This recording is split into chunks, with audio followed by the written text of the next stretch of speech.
All right. Now I'm going to introduce Marty, our special guest, the reason why we're all here. I'll do a quick rundown of Marty's background for everyone, and then I'll ask a couple questions. And then right away, like I said, if anyone has questions, I'd like to encourage as much participation as possible from our audience. So go ahead and use the raise hand feature for that. All right, so Marty, I'm going to put you in the spotlight so everyone can see you. Hello. And thanks again for joining us. This is episode 22 of Chatter Up, and I don't know how it took so long to get you on, but I'm so glad that we're here. Happy to be here. All right. So Marty Kuehnert was born and raised in Los Angeles, California. He earned admission to Stanford University, where he was a catcher on the baseball team. But perhaps more importantly, while he was there, he participated in a Japanese exchange program, which set the course for quite an interesting story in life in his adopted home country. I think the first break was that he met legendary baseball ambassador Cappy Harada, who asked him to run the Lodi Orions of the California League. He ran the Orions as their GM. It was the first ever Japan-owned sports team in America. And then he won the Executive of the Year award the next year. So nice start to his career there. Then he returned to Japan, was in charge of sales and promotions for the Taiheiyo Club Lions, which are now the Seibu Lions. And then, that's where things really started to take off, it seemed, from different various aspects in Japan, in baseball and sports for Marty. Fast forward, he's written 7 books, I believe. I'm not sure what the latest count is. I think 7 books, hosted a weekly TV show. He's written various long-running columns, which I think a lot of us have read, worked extensively as a TV anchor and commentator, founded a sports management company, consulted on many business deals in Japan, baseball-related and sports-related. And as Bob Bavasi always likes to point out, also appeared in a popular soap opera, which is something, he's a man of many talents. So meanwhile, Marty also worked with the Birmingham Barons in the U.S., of course, from 1990 to 1995. He was a club president for 2 years there and part owner for 5 years. He had a couple names that a lot of you recognize with the Barons, a couple of two sport stars, Bo Jackson and Michael Jordan. So maybe we can hear about that on this call later. But that baseball experience and on both sides of the Pacific led to him for being the Tohoku Rakuten Golden Eagles' first general manager in 2004, also making him the first non-Japanese GM in NPB history. If that's not impressive enough, he also holds that distinction in basketball. He is currently the senior general manager and has been since 2018 of the Sendai 89ers of Japan's B League, the main professional basketball league in Japan. So he's got that role with the 89ers. He's still a senior advisor for the Eagles. He's the president of International Sports Management and Consultants. And he also holds various university posts. He's a professor at Sendai University. He's an advisor to the president of Tohoku University. So, obviously Marty likes to share what he's learned with his students and whatnot. And I'm really excited that you're also willing to share with us today. And you've always been a great friend of JapanBall. So I'm really happy to have you on here so we can all hear some stories and learn from you today, Marty. My pleasure. All right. So I just want to start off with when you first went to Japan. How long was it before you realized that Japan was going to be a big part of your life going forward? It didn't take too long. The experience, I had my 19th birthday in Japan. My host family had a restaurant in Akasaka called Kisho and had a shabu-shabu dinner to celebrate my 19th birthday. And Japan was just so wonderful from the get-go. I mean, so clean, so efficient. People were so friendly. I really enjoyed the experience. So when I came back after that first summer in Japan, when I turned 19, from my sophomore year, I became the student head of the KO Stanford Exchange Program. So you know, what did they say in the movie in Jerry Maguire? It got me from hello or whatever it is, you know, so Yeah. it started right away. That's awesome. So, like, I just went through this whole resume of impressive things, and like when you were going to Japan or going to Stanford or growing up in LA, like, what did you want to be when you grew up? And was anything like what has ended up happening? I actually went to Stanford as pre-med, and then in my first quarter, I flunked chemistry. It was not a good sign. I was the social chairman of Rinconada, the hall that I was in, and I was playing baseball, and my priorities weren't probably where they should have been as far as studies went. So I had to retake chemistry, and then in my second quarter, I got a D. I really improved a lot. And at that point, my advisor said, Kuehnert, maybe you don't really want to be a doctor. And I switched majors. I switched to political science with, I don't know why. I had an interest in Asia in general. I'd grown up in Los Angeles with some very close Chinese friends in our church. And so I went into poli-sci, and you know, the idea of being a doctor went by the wayside. But when I got through with college, I was thinking of either going in the diplomatic corps or perhaps business. And after I came back from Japan, after I graduated, I worked at Expo 70 in Osaka, and I came back and applied for grad school at Stanford in an MBA program. And I just missed getting in. I was on the waiting list, and I was a couple away from getting in when I got a call from a guy that I had met at Expo 70, Cappy Harada. And he said that his friend, Mr. Nakamura, had bought the Lodi franchise in the California League, and would I like to be GM of the club? And this is really interesting. I was thinking of going to business school to get a business degree and hopefully work in sports, and hopefully between Japan and America. And it was offered to me before I went to biz school. So I sent Stanford a letter saying, thank you very much, but I've got the job that I wanted to get after I got out of biz school, so I'm taking it. So I did not go to into the MBA program. I got it because of Cappy. Well, first of all, I'm a Cal guy, but you're one of the handful of Stanford guys that I like. So we'll have a mutual respect there. But thank you. But Cappy Harada, I learned more about him the last couple of years, and he's such an interesting figure and a great ambassador for the game. Can you just talk a little bit more about what your impression was of him and what it was like getting to know him? Cappy was chosen by General MacArthur after the war to restart what the Japanese really enjoyed, the game of baseball. You know, most of the stadiums had been used as, you know, deployment areas for armaments and other stuff, and they were not, you know, in shape to be, you know, playing baseball games. And Cappy was given the job of getting baseball started and restarted. And in the process of doing that, for example, he brought Lefty O'Doul and all-star team over to Japan. He also brought Joe DiMaggio and his new bride, Marilyn Monroe, over to Japan. So Cappy was really quite something. And he was a real mover and shaker. And he would work for the Japanese and get money from the Japanese, and he'd work for the Americans and get money from the Americans. He worked both sides very well.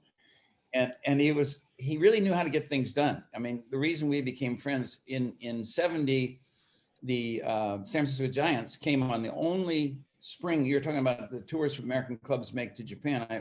I'm quite sure that when the Giants came to Japan in 1970 in March, that was the first time and maybe the only time that an American Major League team had come to Japan in the spring. And since I was kind of the sports guy amongst the American guides and interpreters, I had the honor of taking Cappy and Mr. Stoneham, the owner, and Willie Mays and Willie McCovey around the American Pavilion. And Cappy was really, you know, friendly to me at that time. And I realized later why he sent me these nice summer gifts and Ochugan and Osebo gifts that he would send to me, is because he wanted me to get his VIP friends in the back door at the pavilion. because the Osaka Pavilion was an air dome, one of the first largest air domes in the world, and it had revolving doors.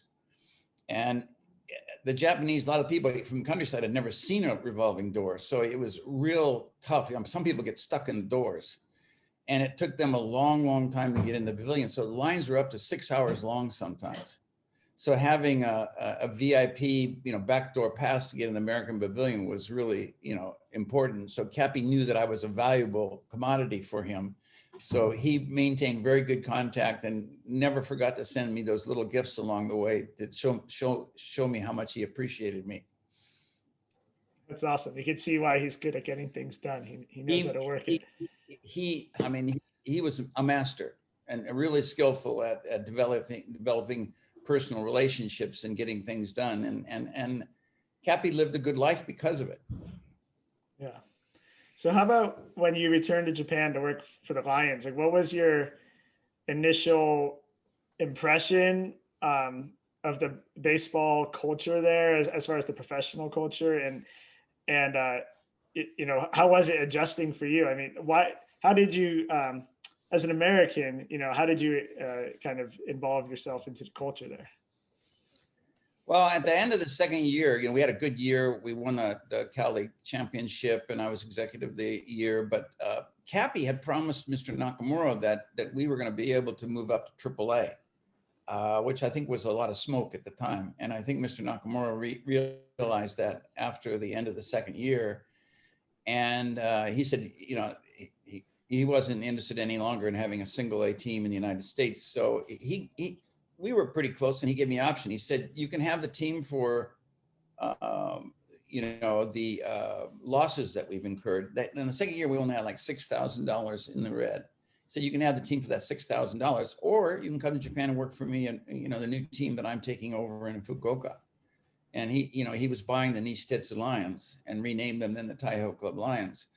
And I still had an interest in coming to Japan. In hindsight, I mean, I'd be as wealthy as Bob Bavasi if I'd taken the baseball team, probably.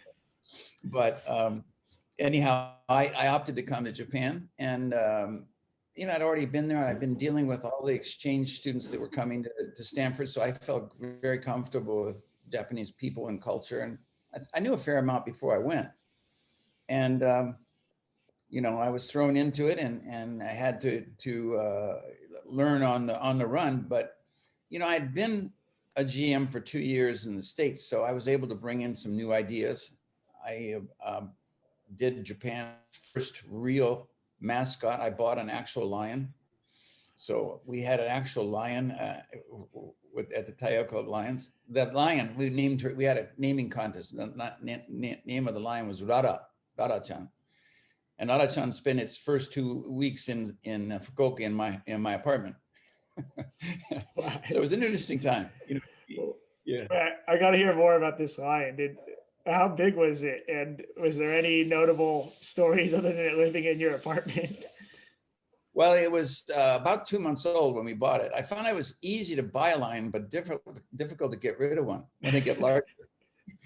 And we didn't pay all that much. I think maybe $2,000-3,000 for that lion, and it was about 2 months old. Actually, when it arrived at the Heiwadai Stadium, came in a crate, and all of us were scared to death to open the crate, to let this lion out. And so we called the zoo, and some guy came down from the zoo, and he looked at the crate. He says, "It's this small, it's in this little crate." And so he just took off the lid and grabbed it by the, like you would grab a cat by the back of its neck and put it on the ground. And so here's your lion. At that point, they're very manageable when they're like 2 months old or 3 months old. But the problem is that right in front of our very eyes, Rara-chan got bigger and bigger and bigger and bigger. We hired a guy, a veterinarian student, to take care of Rara-chan. And we had a cage built and had the cage there at Heiwadai Stadium. And he would actually put a leash on Rara-chan before the games, and she was very popular. As you imagine, the fans wanted to take pictures before the game with Rara-chan, but by the end of the season, Rara-chan was too hard and too big to handle. And then I decided, well, how do I get rid of this lion? And the Fukuoka Zoo didn't want the lion, and all the zoos we got, lions apparently breed very rapidly. And so we couldn't find any takers. And finally we used Mr. Nakamura, our owner, had been the first secretary to Prime Minister Kishi. And Prime Minister Kishi is from Yamaguchi. And he put the screws on the Yamaguchi zoo to take Rada-chan off our hands. So Rada-chan went on to live, I think, a happy life in Yamaguchi. That's awesome. That's great. I guess you found out once you had one why it was so easy to get one once you. It was easy to get them, and people, they breed easily and you can buy one, but when you want to get rid of them, most people don't want a big wildcat. So yeah, that's great. So, I mean, obviously there's a little bit of time passed between the Lions and the Barons. Or I guess I should ask, were you with the Lions that whole time between when you, I guess what was in that in between time with the Lions and then Birmingham? No, when I came to Japan, I only stayed 1 year because I realized quickly that Mr. Nakamura wasn't interested in making baseball a career. He was only using that team to sell it and make money. Yeah. And because I made a lot of suggestions about doing things, like improving the bathrooms and the concessions and a lot of things to improve the club. And Nakamura never went for most of those. And I realized he was just shopping the team. And he, in fact, then shopped the team to the wealthiest man in Japan at the time, is Mr. Tsutsumi, who owned the Seibu Group. So I saw the writing on the wall, and that, I wasn't going to get to work in baseball because he wasn't, really wanting to do, what you needed to do to run a baseball team. So I was hired by Descente, the sportswear company, in '75. And I worked for them for 5 years, and I did all their licensing business. I signed up licenses with the NCAA, Major League Baseball, NBA, ABA, Canadian Football League, World Team Tennis, International Track Association, for their marks and logos. And then we sub-licensed those marks and logos in Japan, and it was very profitable, especially the NCAA, because I registered the top 100 university marks and logos of American universities in Japan. So we controlled them. And also Descente wanted publicity in the States that it couldn't get in Japan. It was so big in Japan, like most all the Japanese teams were wearing Descente uniforms. They said, could you get us a major league uniform? And I said, sure. So I got the first one I got was the Pittsburgh Pirates wore Descente uniforms, and then the Baltimore Orioles. You may remember those. If you look at some of the charts about the ugliest uniforms in history of Major League Baseball, that Pittsburgh Pirate uniform with the gold and the black and the stripes and the, you probably remember it. If you don't, it's worth looking up.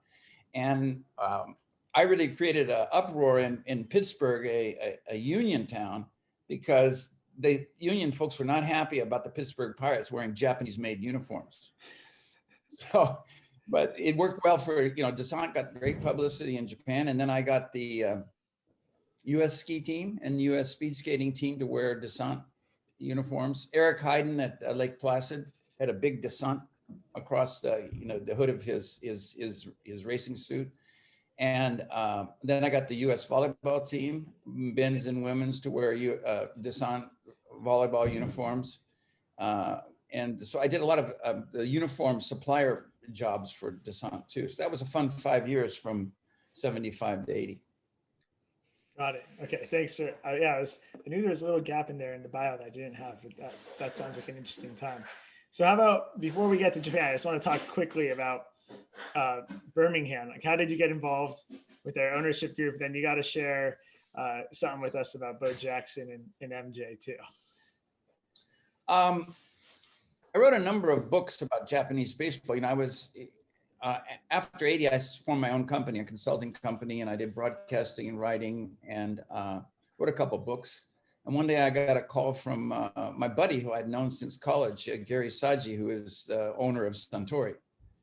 And Saji wanted to buy a Japanese team, and he specifically wanted to buy the Hanshin Tigers.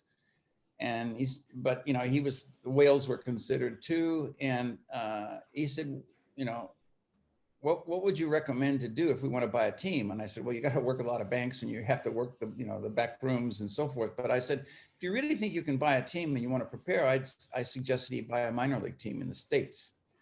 I said, because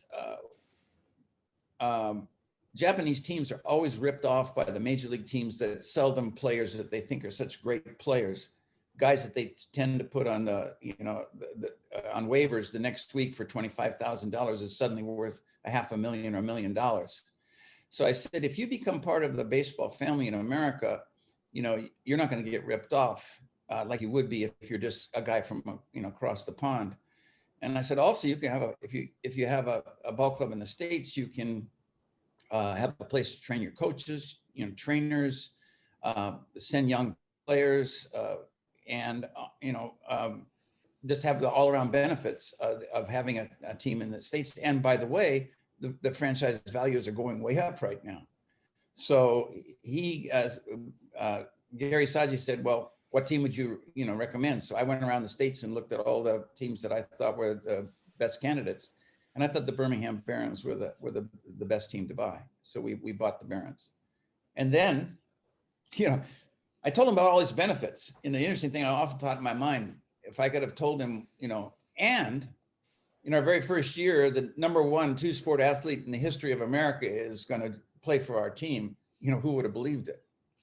And then if I said, and get this, 5 years later, one of the greatest athletes ever is going to quit basketball and come play baseball for us. Who would have believed it? But it happened. Yeah. So I think that, you proved it was a good choice when. Well, it worked out. I mean, it worked out. It worked out well. Yeah. Yeah, that's awesome. All right, I want to get to the Eagles, but we have a hand raised by Robert, so I'm just going to go to Robert here first, so he can ask the question. Go ahead, Robert. You're gonna have to unmute yourself because it doesn't let me do it. There you go. Robert, happy birthday. Happy birthday belatedly. Oh, thank you. Good to see you. Good to see you too. Oh, the attic, the good old attic, my sports bar. Yeah. They my old employees and the old fans of my, that original sports bar in Japan still get together every year to have a party commemorating the good old attic days. Wow. Yeah, I can't believe it's been so long. Yeah. I wanted to ask you, when you did your Heroes Bar interview show, yeah, did you have any player that stands out or anything exciting happened? I think you mentioned when you interviewed Ichiro, you were surprised the way he was dressed, or that he showed up like in a jumpsuit. Yeah, he was trying to always be cool, and wear the kids' stuff. But actually, Ichiro in my interview really went well. If you look back at it, already at that young age, that was only his 3rd year. It was his breakout year. He was already known to be a tough interview. Oh. If he didn't think the interviewer knew his stuff or her stuff, he could be pretty, cold. But I knew him because I had been broadcasting for both Kansai TV and Sun TV and Kobe. So I'd seen him on the field. And we talked and joked. And he was always telling me the newest dirty words that he had learned from his foreign buddies. I think already from the beginning, he was planning his career and planning to come to the States. So he learned a lot of English. And of course, he learned the dirty words first. He was really funny, actually, on the field. I think right after that first season in the States, he did the Bob Costas up and close interview. And Costas asked him at the end of the interview, what's your favorite English expression? And he said, he started laughing. He looked over at my friend, Bob Turner, who's his interpreter manager. He started chuckling, like, should I say it or shouldn't I? And he said, in August, it's hotter than 2 cats in an old sock. and Bob Costas just burst out laughing and so forth. And Bob Turner was trying to get him to say, you can't put that on, but it's HBO, so that, it ran. He actually turned it around a little bit, but that's what he meant to say. But anyhow, I think the one interview that probably stands out more to me than any other was one with Sadahara O. In fact, my dear departed friend, all our friend, Wayne Gratzik, his wife, Yoshiko, said she started crying when she heard the response. I asked him a question that most people won't ask about his nationality. Oh. And, it's kind of a taboo subject that most people won't bring up, but I brought it up in a way that, he was fine with it. I said something to the effect of, I know that I've heard that you really respect your father, that he worked very hard, in Taiwan to make money and get your family to Japan. And he said, no, it's mainland China. And he just opened up to it right away. And I said, Osan, I understand, you haven't taken out Japanese citizenship. And he says, yeah, that's right. Why? Everybody knows I'm Chinese. And, I was born, into a Chinese family, and I'm fine with that. There's no problem. And I respect my father. And it's a way of showing respect to my father and all that he did for us by just, keeping my Chinese citizenship. But although his dad was born in mainland China, his actual passport is a Taiwanese passport. That was, it was a subject that most people don't want to brace. But, I think if, I found out in interviewing people, if you ask them in a nice way, you're pretty much going to get, good answers. And you, oftentimes the answers that you want. Oh, very good. Thanks for that question, Robert. That's interesting. So, Marty, I want to talk about when you got hired by the Eagles. What was what did you view as kind of your first priority when you signed up for that job? Well, the first priority, since I was number one, was getting a staff, getting our staff in line. And actually, Mick Dunny had already had in mind who he wanted as manager. It was fairly public. The guy that was a star for the Hanshin Tigers, and Mick Dunny is from Kansai, and actually even some publications that had already been said that he was going to be the manager. And I said, Mr. Mick Dunny, have you checked into this guy's background? Do you know why he hasn't become the manager of the team that he used to play for? He's rumored to have not only lady problems, alcohol problems, association problems with underworld figures, and the list went on and on. And I said, I wouldn't recommend him.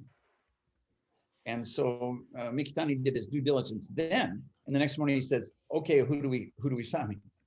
So then I did my search, and there were a lot of people that we had on the list, but I liked Tao because Tao was still young, very energetic, very active, been a good player. And I thought with the club, that we're going to be forming that, had to start running from the get-go, that he could run with them. And I liked Tao. I had worked with him at Fuji TV quite a bit. And so we chose Tao. But then we had to, the next, line of what we had to do was to select the coaches, then the scouts, then the staff that that you're going to have with the ball club. So that was the first thing, was putting together the staff. And then we had to, of course, start looking at how we would draft, and we spent a lot of time on what we were going to draft. But we were really started in a big hole, because in the States they have an expansion draft where you can choose a couple players from each team. Here they gave us it was a dispersion draft of the dregs of the worst two teams in the Pacific League. So what a hole. We had to start with guys that were completely left over, because the new team Oryx was able to keep the top 40 guys. We started with number 41, other than Iwakuma, who we used a special deal to get, and Isobe. We really got what we considered two, star players to start off, and that's tough. Yeah, sounds like it. So, it seems like it was, a known thing that you were brought in largely in part because you weren't part of the old school NPB regime, and then you weren't really given too much of a chance to implement it. So, what do you think happened there? And then follow up. Actually, let's answer that first, and I have some follow up to it. What happened is Mr. Mikitani is like a George Steinbrenner on steroids, I think. one of his expressions for his company, Rakuten, is speed, speed, speed. You know, he has posters on the walls, and you know, everything is supposed to be done fast, speed, speed, speed. And you know, I think Mikitani-san thought with his business acumen that he could change things right away, and that we could, you know, do amazing things in spite of, you know, not having the horses to run with. You know, we got the dregs of, you know, from Kintetsu and Oryx. And then he further tied my hands by saying, let's build this team from the ground up with young players, you know, so don't spend over $500,000 for a foreign player. And I'm saying, Mr. Mikitani, we're not going to compete if we can only spend $500,000 for foreign players. I wanted two guys that I wanted. I wanted to get Andy Sheets, who become a free agent from, you know, the Hiroshima Carp. And, you know, this is like having a big shortstop, a Cal Ripken kind of shortstop is going to hit you 30 home runs. And then Pettagini, who's going to give you 40 plus home runs, was available from the Swallows. And so I wanted to sign those two guys, figured that if I signed those two guys, I had 70 home runs in my lineup. And that's something to build on, you know, since I had so little that we were getting. But he didn't let me do that. And then when we lost 11 straight in April, and we were the slowest team ever to get to 10 wins. But when we lost 11 games in April, suddenly he wanted to demote me. Wanted to demote, and he did. The head coach Yamashita, who had been the manager of Yokohama, Komada, our hitting coach, was demoted. And actually, he wanted to change Kao too. So to say that he is impatient is putting it mildly, you know. So I mean, he just felt I wasn't performing. So somehow I was supposed to, you know, take these players and magically, you know, have them win. We were lucky to win 38 games. If you think about it, you know, in 2013, when we won it all, Makun, you know, Tanaka Makun won 24 games, and Norimoto was Rookie of the Year with 15 wins. Those two guys won 39 games by themselves when our entire pitching staff in 2005 could only win 38 games all year. So we just didn't have the players, but he didn't understand that, or wasn't willing to put up with that at the time. So he's actually infamous with more for his soccer teams of changing managers every year. One year, I think he changed managers with his soccer team. They had 3 managers in one season. So he's not a patient man, if I to put it mildly. Yeah. Wow. So if you did have more time to implement your visions, what were the things that you envisioned doing differently than the way clubs have been run in the past in Japan? Well, I would want a training staff that didn't believe that having players run more was a answer to everything. You know, here in Japan, like Kaneda, the famous, you know, 400 game winner, you know, anytime I often broadcast in a booth next to him, and he always came late. He didn't do any homework on the players. You know, if a pitcher wasn't pitching well, hashiri komi ga tarinai, he didn't run enough. You know, if a batter wasn't hitting well, hashiri komi ga tarinai, he's not running enough. So his answer, old school answer, is the guys, and if they're injured, they need to train harder too. You know, one of the things that I did in the beginning was try to bring in a good medical staff that would try to take care of the players in the way that they really had to be taken care of, to not to burn them out. You know, in those days and before, you know, a Japanese player hit 30 and he was done, because he's played baseball every day since he's about 13 years old, and it's from morning till night. And I really think there's a factor of early burnout in Japan. You know, a lot of times players don't now hit their stride until they're 30, but they were done. So I thought from the medical standpoint, I wanted to see that we do things more scientifically. And then, you know, scouting, you know, put a lot of emphasis on scouting. And you know, here people go to Koshien and watch the Koshien Stars and don't, you know, there weren't, well, actually at the time, there weren't any of the independent leagues, but you're really going to have, there are good players in Japan that are missed sometimes. And so I thought we could make some changes with scouting. Got it. And do you feel that their organization or the league in general still needs to evolve in that way? And are there certain organizations that you respect for their willingness to do things like that you just mentioned? Yeah, I think things have got a lot better, and the Pacific League has had a lot to do with that. It used to be that people only looked at the Central League, and then the Pacific League started to become innovative, and that caused the Central League to follow suit. And I think when I've been watching Japanese baseball for over 40 years, and in the old days, it was really the dark ages. It used to be that when you went into office, like when I first went in an office, probably, Hanshin Tiger's office 40 years ago, it was full of guys smoking and reading newspapers, sports papers. And it was not a, very business-like kind of, organization. Usually in the old days, almost all the people working in the front office would be former players that had been usually, brown-nosed kind of guys, or guys that were kicked down from the parent company. There were people who weren't brought in from advertising agencies or from, marketing companies and so forth. I think today, when you look at the organizations, you see a lot of businessmen that have been selected in the front offices now. I know when we applied, we asked to fill 30 Eigyo spots, the salesman spots for the Eagles in our first year. We got 8,000 applicants.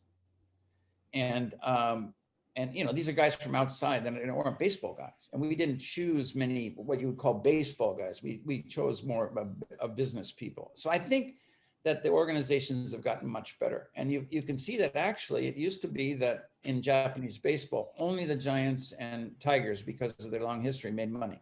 For years and years, only those two teams. Everybody in the Pacific League lost money, and the other, 4 teams in the Central League lost money. Not true now. I'd say it's almost half the teams are making money now, and it's because they're so good at what they're doing now. I mean, look at Yokohama. DNA came in and turned that club around completely. It used to be empty, nobody there at all, and now it's a wonderful ballpark now, and they make money. And now they've gone into basketball. They bought the Kawasaki team in basketball and are doing the same thing with Kawasaki. So I give them credit for their management skills. That's great insight. So, and it's a good setup for question in the chat from Kyle Sakamoto in Honolulu. You kind of answered this already, but maybe you can expand. What is the current overall health of Japanese professional baseball from the popularity and financial standpoints? Kyle, that's Kyle Sakamoto. Hi, Kyle. Yeah. Well, the Corona pandemic has killed sports, overall, for sure. Last year, the Eagles lost about $50 million, and the Yomiuri Giants and the SoftBank Hawks lost about $100 million, because here, the revenue from tickets is much more important than in the United States in Major League Baseball. Everybody knows in the States the largest income is from TV and broadcasting rights. Here it's minuscule, actually, TV and broadcasting rights. The big money's not paid. There are a lot of little deals done with a lot of different broadcasters, and probably like with the Eagles, broadcasting income, it might be the 10th source of income. And tickets and sponsorships are the things that pay the bills. And so, I mean, with tickets, it was shot out of the water this last season, and it's a problem now too. So until they can get people back in the ballparks and start filling the ballparks again, like the Hanshin Tigers, every single game and every seat is full normally. Until they can do that again, it's going to be some hard times for Japanese baseball. So this Corona pandemic has really, really hurt baseball, but most of the companies are owned by, big companies that have staying power. So I'm assuming that, eventually this will get back to, we'll get back to somewhat of a normal situation. But right now, the health of the teams, I don't think anybody in Japan is making money right now. I'm hoping that it motivates some of the powers to be to make the games more accessible on TV, especially internationally. And I know a lot of people feel that way on the chat too, especially Gabe, who's mentioning it here. Short-sighted thinking on their Yeah. All right, Bob Abels, you're up next. Right. Hi there, Marty. I love the game you set up for us years ago with Shohei Ohtani and Masahiro Tanaka. That was a pretty good game. Yeah, I set that up just for you guys. Yeah, I knew that JapanBall was coming, so I ordered that up for you guys. Yeah, that was pretty good. The question I have is one thing I kind of admire with the Japan game is the draft, where you can select teams just draft the same player, and then there's a lottery to find out who actually gets that player. And the second part of the question is with Shohei Ohtani, I don't know if you had any input into whether to draft him or not, but did the Eagles draft Ohtani when he was available? And of course, what's your opinion of the whole draft system in Japan? Did you like it? Overall, I don't like the draft system. I think the waiver system where, you try to even out the talent and, give the last place team an opportunity to draft the top tends to balance out the talent. And so, if you look back at the history of the draft, it's always been changed by Yomiuri trying to, fix it so they can get players. If they don't get the players they want, they change the draft system. And unfortunately, Japanese baseball still does what the Yomiuri Giants wants to be done. I'm embarrassed with Show. I'd have to go back to that draft to see who we chose. I can't remember right now. Why I'm going to plead ignorance because for the last 3 years, but it's been longer than that, I've been focused more on basketball than baseball. But I'd have to look that one up. I can answer it later on, but I think everybody wanted Ohtani. So I think we put I think our hat was thrown in, but maybe Michael remembers or somebody remembers better than I did. I don't remember if we were in the top group. I think we were. And the other thing, I guess there's a strategy to that whole system. So if everybody wants Ohtani and you want somebody that's pretty good and you want to take him, I guess you would select him rather than going into an 8-team pool for. That's absolutely done. Absolutely done. And we've done that in the past, and other teams do it too. They know that, Sato, the big gun that went with Hanshin Tigers this year, that everybody's going to take him. And if you've got a pitcher that might, be available because they're all going to go after Sato, then you do that. So that definitely does happen. Could you talk a little bit more about that, Marty, about the draft and the positioning and pre-draft discussions and whatnot? Well, Japan's a small country, so I think the scouting is pretty good.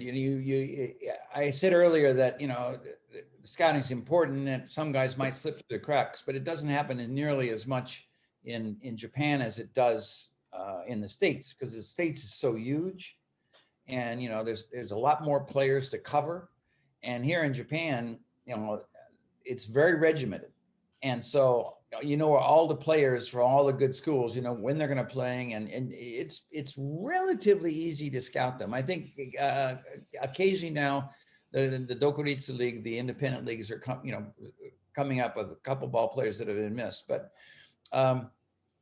it's basically we've got when we started we had 8 scouts. I think they may have 10 now with the Eagles.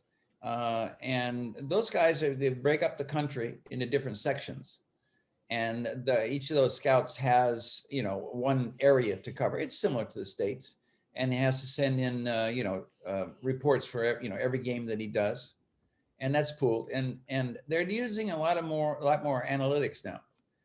Obviously that's changed in American baseball too. So it's actually quite similar to what's done in the States. I don't think it's all that much different. And actually, in some respects, I think it's easier to scout here, because of the country being compact.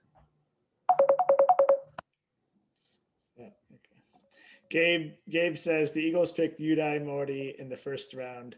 Otani was uncontested by Nippon Ham. I'm sorry, I didn't. I was just getting a phone call. I was just trying to get the guy to get off. What was that? Gabe said the Eagles picked Yudai Mori in the year with Otani when Otani was in the draft, and he was uncontested by Nippon Ham because he declared he wanted to go straight to MLB. Interesting. That's right. That's right. Yeah. That's right. Yeah. All right. Kyle has another question. He says he's going to try asking with the audio this time. Kyle, Hello, Marty. Yep. Okay. Well, yeah, Major League Baseball has seen a lot more home runs and strikeouts recently. I'm just wondering if the Japanese game has changed at all in the time you've been there.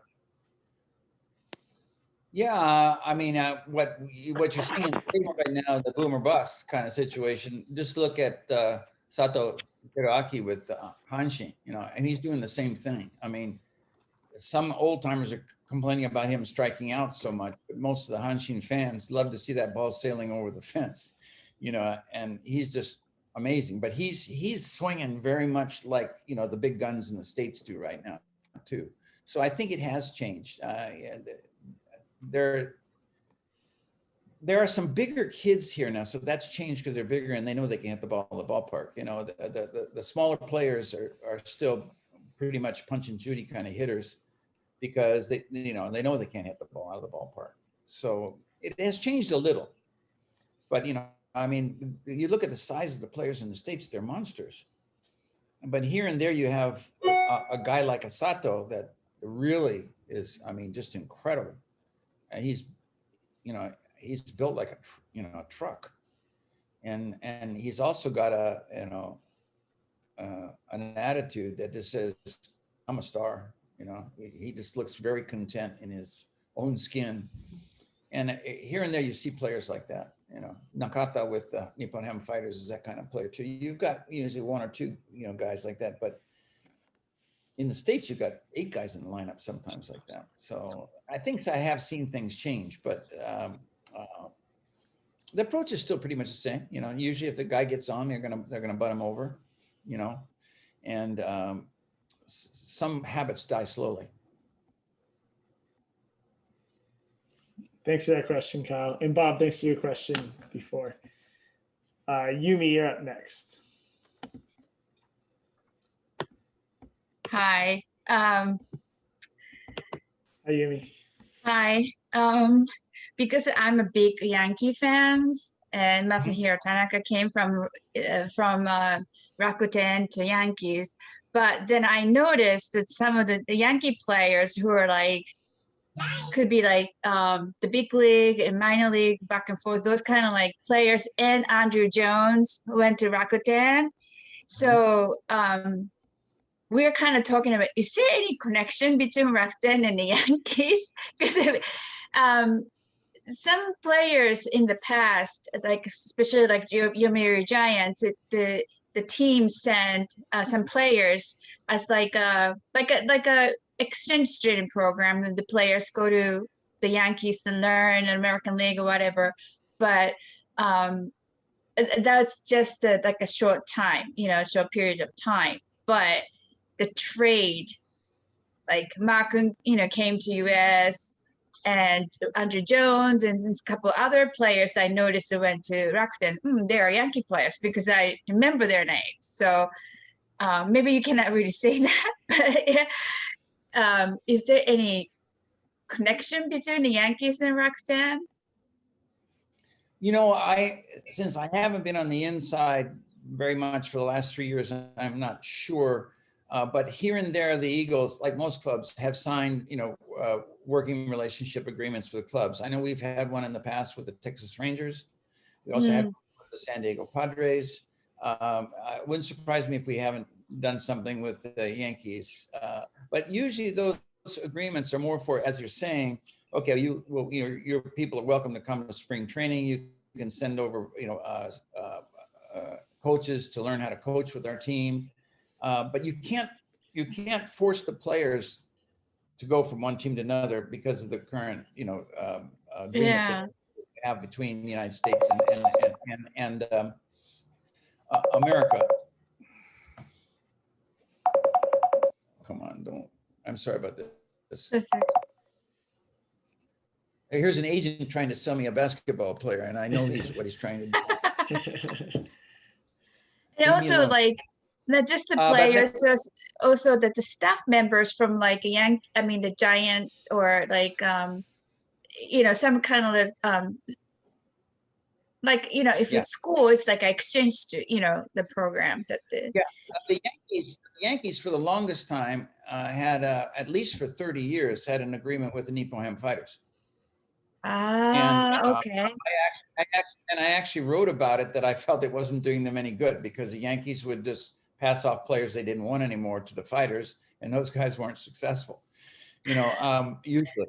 An interesting thing was, if you remember when Irabu wanted to go to the States, and Lotte basically said, "Well, we've sold him to the Padres," and Irabu said, "I'm not going to Padres. I want to play for the Yankees," and it became an international, storm over that. And in fact, that's when they came up with that caused the new rule, for being able to, bid on players, and that opened things up to the current system. So he actually didn't want to go to the Padres, wasn't able to be forced to go to the Padres, and went to the Yankees.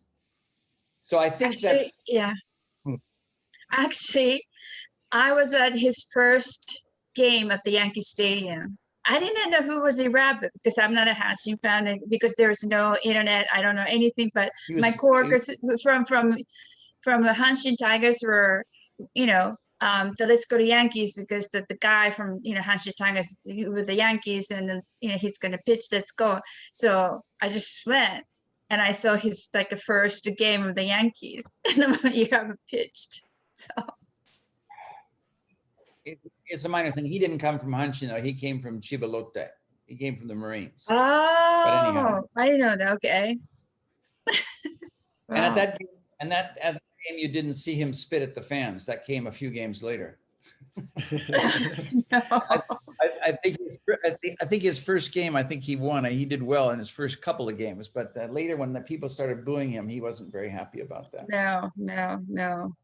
Oh, I remember that year, because at the end of the year, his T-shirts were sold at $5, I think, at the stadium. So yeah, but yeah, I guess I was really wondering the kind of the Yankees or the Rakuten, or the now Nippon Fighters have some kind of programs that I kind of makes sense, and then I kind of wanted to know. So thank you so much.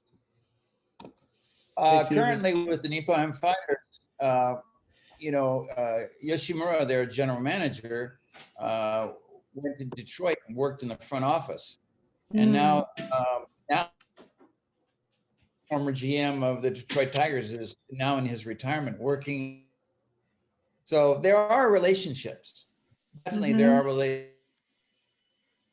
They're more for, I think, front office stuff, marketing things, training of staff, than actually passing along players. Although, those organizations do recommend specific players for the organization here. Sometimes it's not even just their players. They sometimes help with saying, well, this is a really good player on another team, and we recommend you look at this guy. And that does happen. Oh, okay. All right. Makes sense. Thank you so much. Thanks, Yumi. All right, Gabe, you're up next. Thanks, Shane. Hey, Gabe. Good evening, Marty. My question, before we get to my question, though, keeping on the partnerships thing, when I was at the Koshien Museum in 2019, I noticed that the Hanshin and Detroit Tigers have a friendship agreement in place that from 1988 or so, saying, we agree, we're good friends, we're co-competitors, we want to grow the game of baseball. It was neat, and nobody threw a lawsuit over the team name Tigers. So nice. I wanted to ask about your ability, the transferable skills going from a baseball general manager to a basketball general manager, and what those look like. Was it just like sliding into a new pair of shoes, or was there a bit of a learning curve?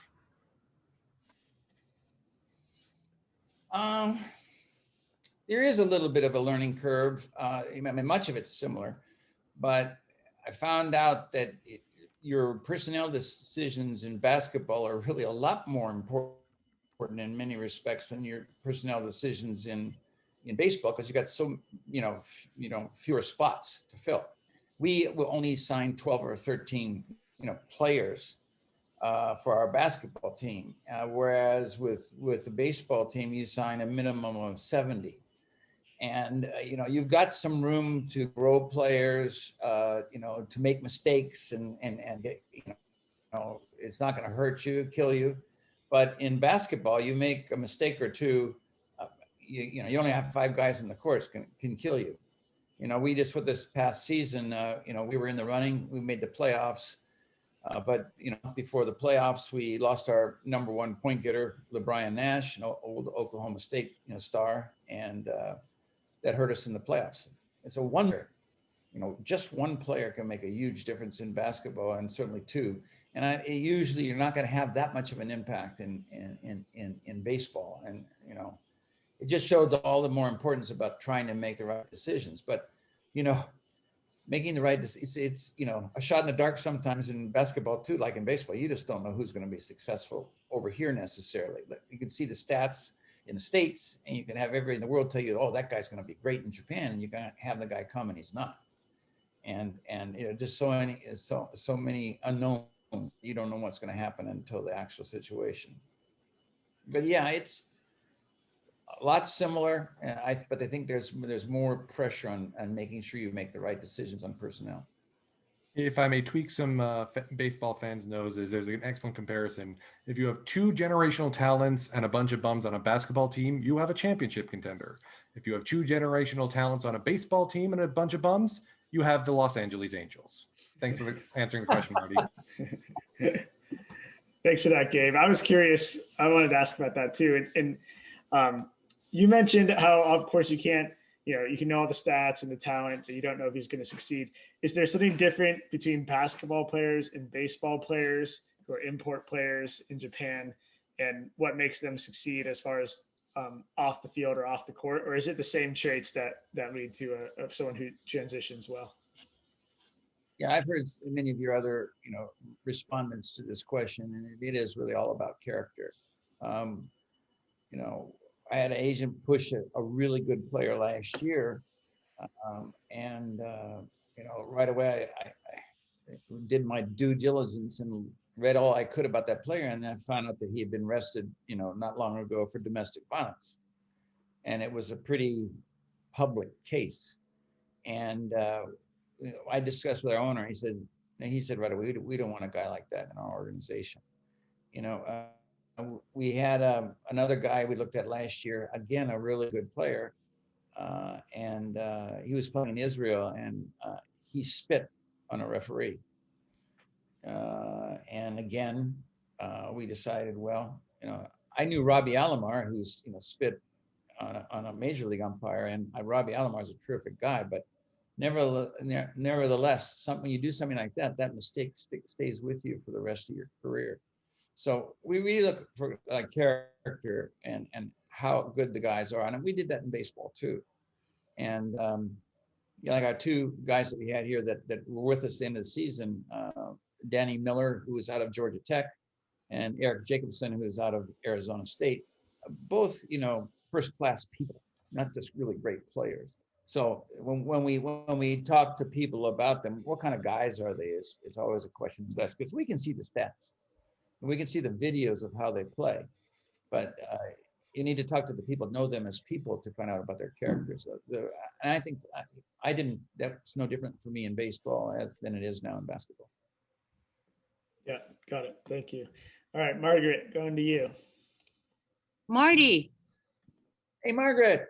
Hi, you look good. Thank you. When are we going to do a roast parade broadcast again? I would love to do another one. Number 12. How's that? Okay, anyway, because of my work, I'm fortunate enough to go to all 30 ballparks. Invariably, all the old timers will ask me about Pancho Ito. Is there another person that is close to being a Pancho Ito? No, he's irreplaceable. No, nobody like Pancho. had a photographic memory. You know, I remember we were watching one time, I don't know, a vintage film, and it showed Babe Ruth swinging, and it was talking about what year it was. And Pancho said, "That's wrong. That didn't happen that year." And I said, "Why, Pancho?" He says, "They didn't put numbers on until like a year later." So he knew everything. He could not tell you just about what happened in a 52 World Series. You know what happened in the result of the series. He could tell you who started, who the starting lineups were for both teams and everything that was done. He knew it all. He remembered it all. And besides that memory that he had and the love of baseball, he just enjoyed communicating with people. I remember one of the winter media in Hawaii at the Sheraton Waikiki, and I remember that Mr. Shodiki, the owner of the Giants, walked in when Pancho was holding court, and talking to a lot of people. All the GMs knew him, and a lot of people knew him. And Mr. Shodiki walked in, and nobody left Pancho's group to go over to greet Mr. Shodiki. I mean, many of them probably didn't know who he was, but everybody knew Pancho, and everybody loved Pancho, and he was just the greatest. That was a big loss to lose Pancho. It really was. Arigato. I was texting with Don Nomura. He says hello to you. Oh, okay, good. Yeah, hi Don. Text him back. Say. All right. He's in Hawaii. Hi. Yeah, he's usually either in Hawaii or in. Thank you, Margaret. All right, Kyle's got another question. Kyle, you're up. Yeah, hi, Marty. Masahiro Tanaka said his wife and children experienced racism in the United States. I was just wondering if that was played up really big in the Japanese media, and what is your reaction to the situation, considering you know him, and also since you're from the United States? Well, this whole thing with the racism in the States is just so upsetting. Not only have I been married to a Japanese and lived most of my life in Japan, my sister married a Mexican, has lived most of her life in Mexico. So I'm sensitive to other cultures and treating everybody the same. So I just don't understand the racism in the States. And I helped Hachimura, Rui Hachimura, go to Gonzaga University. And he's one of the started part of this firestorm recently when by saying that well, his brother actually started this year. His brother, who's playing now in the B League, Alan Hachimura, said he gets racial insults and all the time. And then Rui said there's not a day that doesn't go by in the States that he doesn't get them. And just shame on us, shame on Americans for doing that. It's just horrible. I mean, the only people who aren't immigrants in the United States are the Native Americans. We're all immigrants. We all came from someplace. And it's just, I just don't understand, the Trump mentality. Mexicans are rapists and what do I want to say on all minority groups? It's just crazy. So it has gotten a lot of press here. Since Hachimura is been doing so well with the Washington Wizards, that really got a lot of attention here. And then as a result, then Makun, made his statements, and Naomi Osaka has made her statements, and people are just open about the fact that their racism is blatant in America, but unfortunately it's blatant in Japan too. Alan Hachimura was getting those racial taunts here in Japan. So if you're a minority in Japan here, especially let's say a Chinese, a person of Chinese background or Korean background here, those people get a lot of insults, and unfairly. Shouldn't happen. Thanks again for that question, Kyle. Thanks for sharing that, Marty. Definitely agree with you there. I'm curious about, so you've obviously spent a lot of time working with students. What are the themes that permeate your teachings with your students?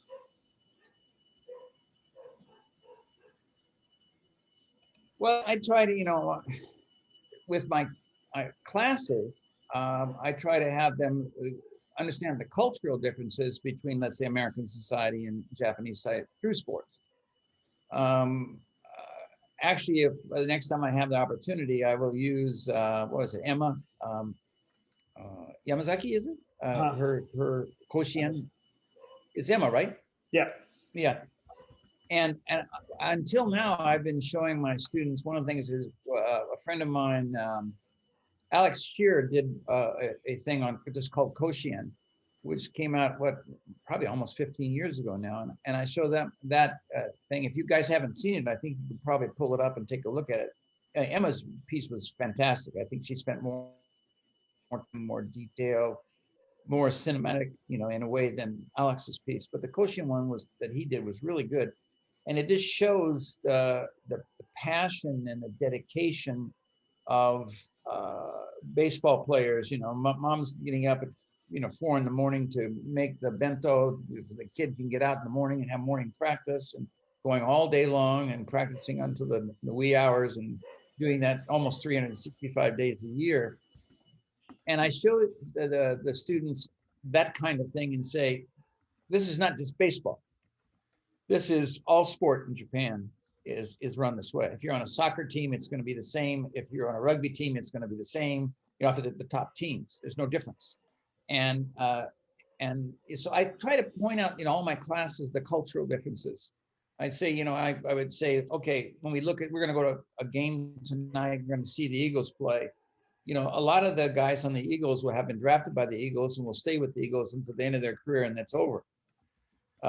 In America, it's hard to find a major league player now that's spent his entire career on one team. It just almost never happens anymore. So there's a loyalty factor, and I try to point out to them, in the States, it's all about money. And I like the fact, one of the things when people ask me what I like about baseball here and sports here is I like the loyalty factor. I like that people feel that they owe something to the organization that brought them into the game. And the way that juniors respect their seniors, the senpai kohai kind of system. And they a younger player is deferential to the older player.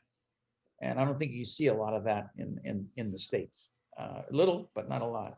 So anyhow, I really, when I'm teaching the students, I really emphasize very strongly, we see the difference in cultures, as seen through sport. And you can see that it shows you a lot about the society. And Robert Whiting's books are so good because even though it's baseball, it's about society. And by the way, I haven't got his new book. I got too many piled up right now that I haven't finished, but I've got to get his new book, which I understand is sensational. Yeah, I've heard that's good too. If anyone has questions, raise your hand or put it in the chat, and I'll go to you. Oh, there's a hand right there. All right, Ian, I'm going to you. Go ahead.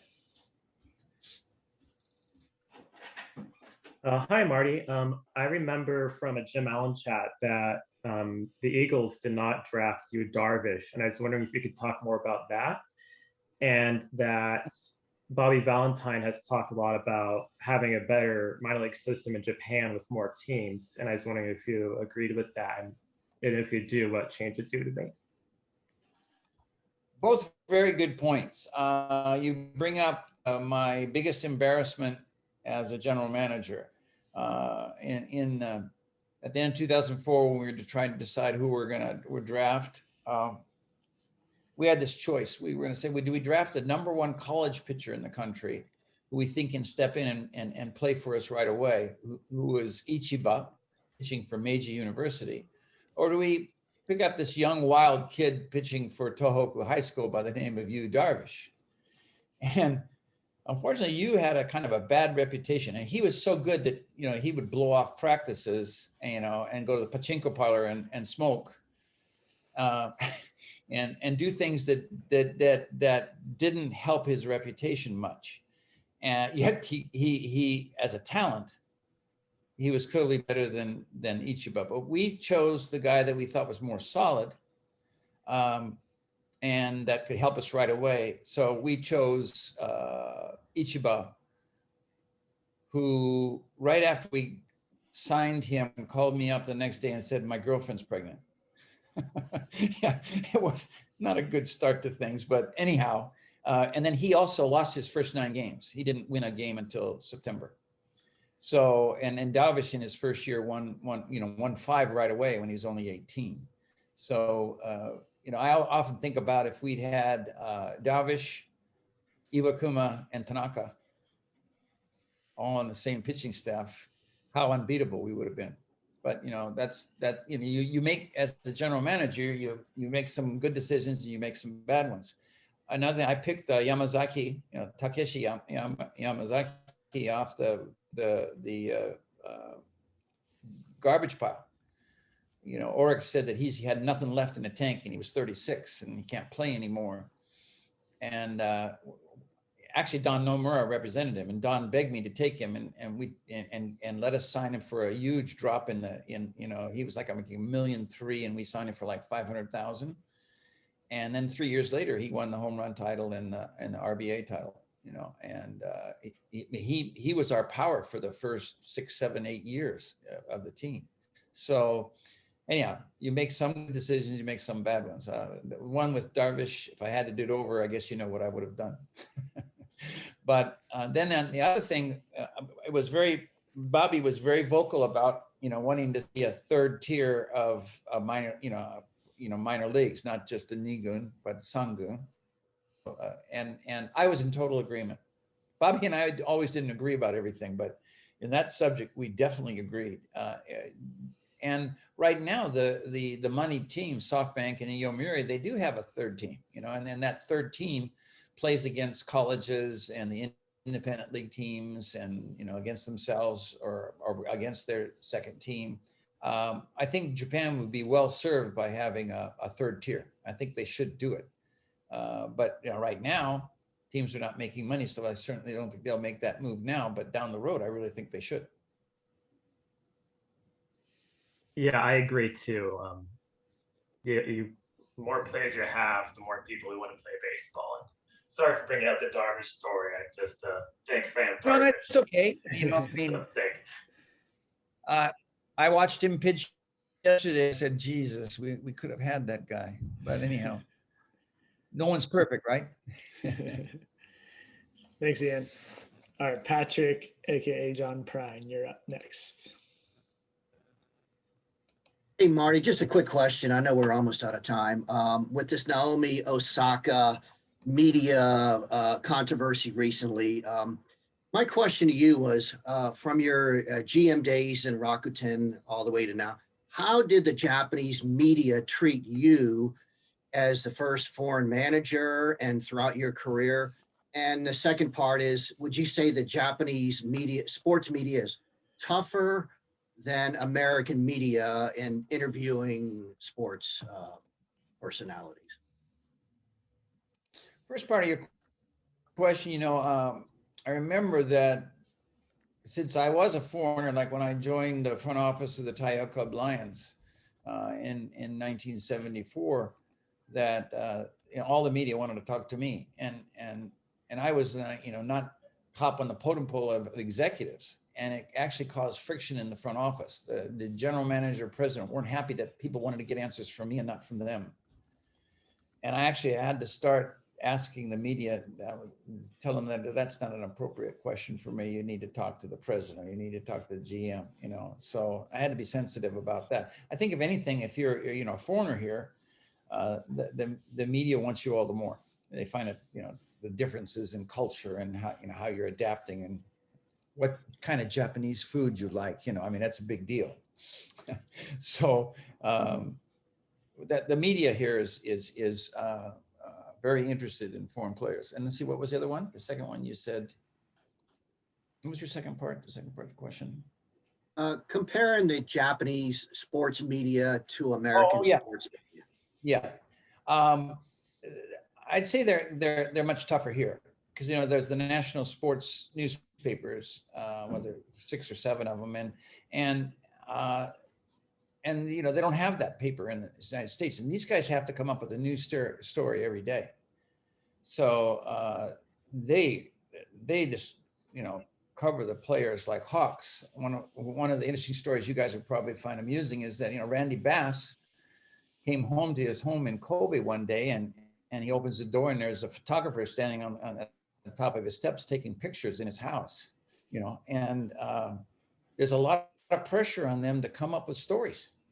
And especially when you're, you know, like Randy was a Triple Crown winner, and the Hanshin crazy fans, they couldn't get enough of Randy Bass. And so I think the reporters go to real extremes to get stories. You know, you wake up in the morning, you come out of your house, there's a reporter there. Matsuzaka found out the hard way that the press is always going to be there. He, in his first year when he was 18, went to his girlfriend's house, who's now his wife, former announcer, and parked outside her place. And when he came out in the morning, his car was gone. It had been towed away. And the problem was that Matsuzaka didn't have a license at the time. It had been taken away from him for speeding. And so Matsuzaka got his manager, Kuroiwa, who had been a former speed skater in the Seibu organization. And Kuroiwa went to the police box to say that he had parked the car. Well, the entire thing had been documented. There were reporters waiting out, had followed him to her house, had taken pictures when he'd gone in, and taken pictures when he came out. It was all public. So, I mean, this continually happens in Japan, that here, that, you know, there's not much of a private life when you're an athlete, and especially if you're a popular athlete, the media is going to be all over you. Thanks for that, Patrick. Another one from Kyle. Kyle, you're up. Okay, Marty, who do you think is going to be moving from Japan to United States to play baseball in the next few years? And also, how does the posting system work now for MLB teams trying to acquire Japanese players? Well, the posting system, they keep talking about changing it, but I don't think they have. Maybe Michael can correct me there. I think it still remains as it was. And there's always threats. Both sides say they don't like it, but they don't seem to be able to come up with something new that they do like. As for players who are going to go, I mean, you know, if you look at the top players on each of the teams, they're pretty easy to identify. I mean, you know, Norimoto on our team, you know, there's a lot of interest in him. He's been really good. Not as well this year as maybe last year, but excuse me, he is doing well this year. But anyhow, I think there's lists. You can see lists on a net of people to pick out the players that think are going to go. There's always going to be, you know, maybe 10 players. Usually you've got one player per team on the average that is really on the radar of major league teams. I've said in the past, I see these funny comments sometimes that, you know, yeah, it's a goal of all Japanese players to play in the major leagues.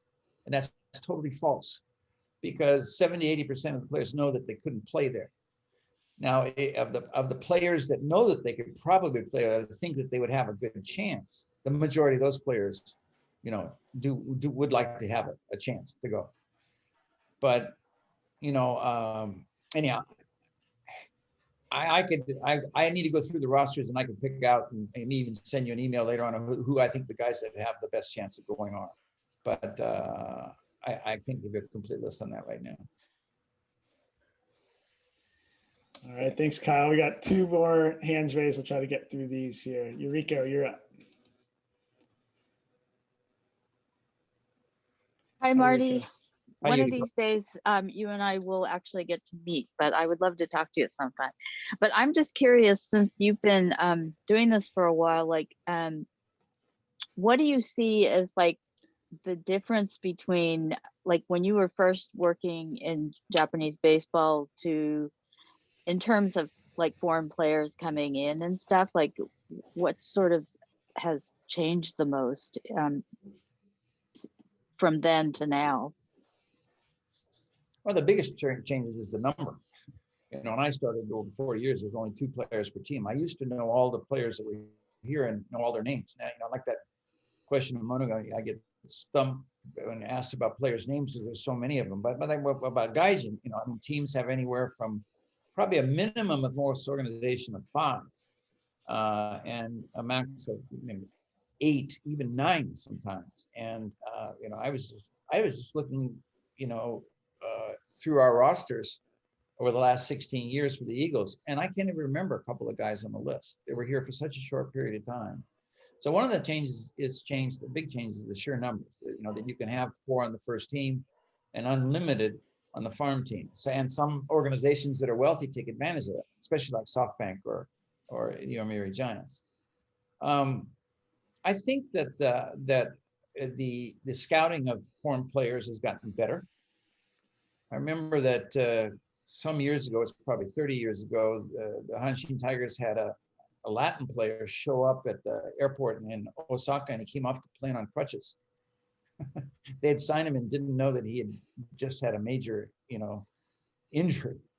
And you'd think that they would have known that, but they didn't. That's kind of how scouting went. Somebody recommended somebody who recommended somebody, and they didn't check with their own eyes. And now I think all 12 of the organizations now have their own scouts in the States. We have 3, and probably most organizations, probably that's the average of about 3 scouts. Some have more. But so the scouting is good now, and I think so they know who they're getting. They have a little better idea. But again, as I mentioned earlier, even though you know the stats and you know how they're playing over there, it's not a guarantee that the guy's going to fit in and play well here. And the trigger is so quick here. They pay him a lot more money, so they're expected to produce sooner. And Jeff Manto is famous with the Giants. He got in, 10 at bats or 10 games, and he was gone. Some players have been released during spring training, not even allowed to put on a uniform and play the regular season. So there's a lot of pressure on the players here to do well soon. And I think of many players that are let go in the first year, if they were given a second year, would blossom. So from that standpoint, I don't think it's changed all that much. I think there's still that pressure on the players, but I think they're better scouted, maybe a higher caliber of player. And another thing too that's changed is it used to be that coming to Japan was, like the graveyard.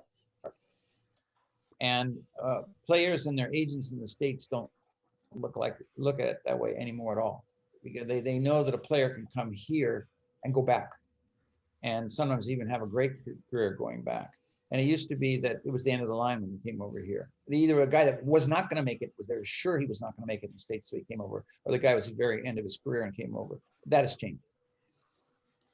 Interesting. Thanks, Yuriko. Thank you. I said I had a hard stop, but Ray Denny is worth making a quick exception for. If it can be quick, Ray. All right, go ahead. You got to unmute yourself, though.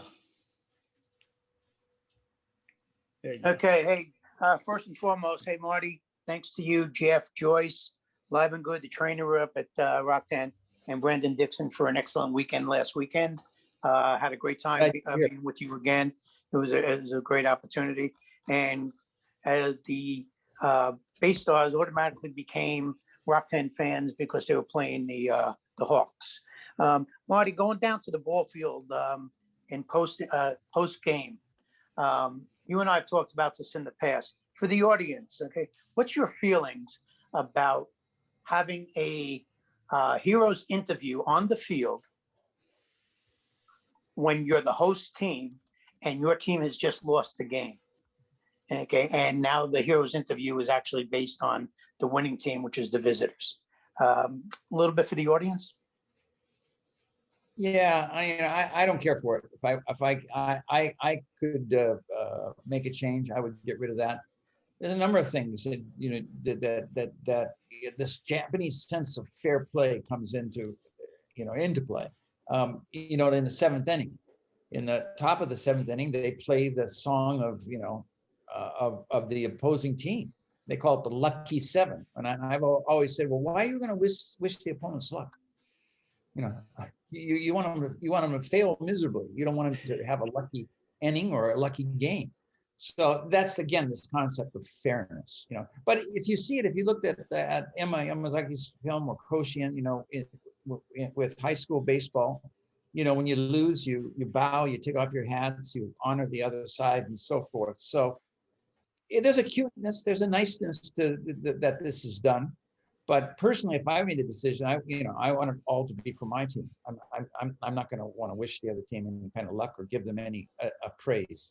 I don't particularly want to do that.